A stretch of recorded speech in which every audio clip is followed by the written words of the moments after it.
Welcome to Ergodyne's overview of objects at height safety. Today we will discuss solutions to actively prevent dropped objects on the job site.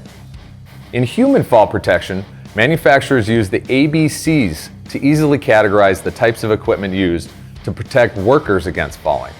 In dropped object prevention, we use the 3 T's to categorize active engineering controls one can easily implement to prevent falling objects on the job.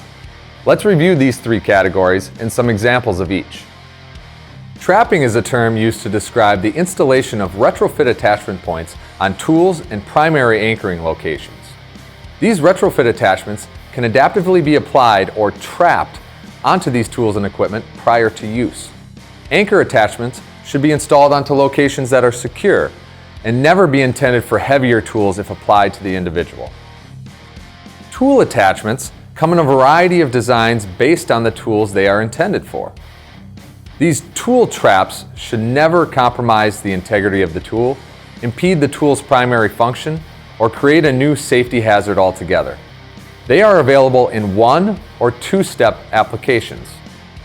1-step tool attachments are straightforward traps that install with a focused application and are typically intended for more specific tools.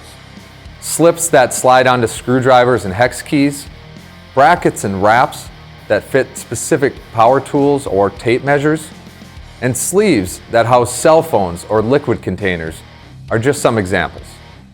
2-step attachments involve 2 separate solutions combined into one attachment. Tool tails are applied onto a tool and then trapped by a tape or a shrink to secure them.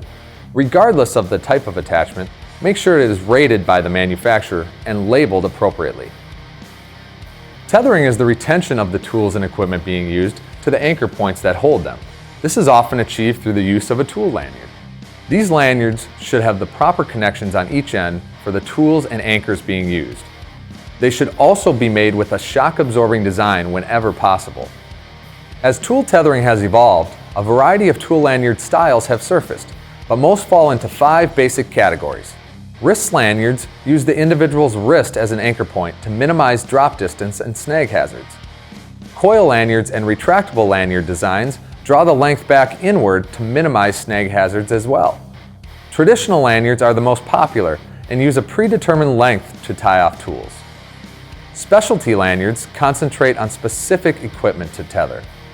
Regardless of the type of tool tether, make sure it is rated by the manufacturer and labeled appropriately. The 3rd T, topping, consists of the containers workers use to transport tools and equipment to and from heights and store them while at heights. There are 2 types of containers used. Tool pouches and bags are typically carried on individuals to keep their contents at hand while working. These often remain stationary. Hoist buckets and bags are transferred by a different means, typically lifting them in a portable fashion to and from heights.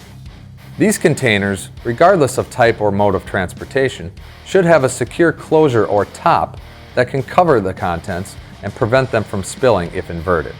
All containers may have tethering points available to attach tool lanyards, but if a container does not have a secure closure, it must have these tethering points available.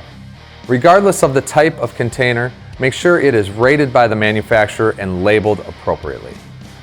For more information on the 3 T's of dropped object prevention, visit us online at www.ergodyne.com.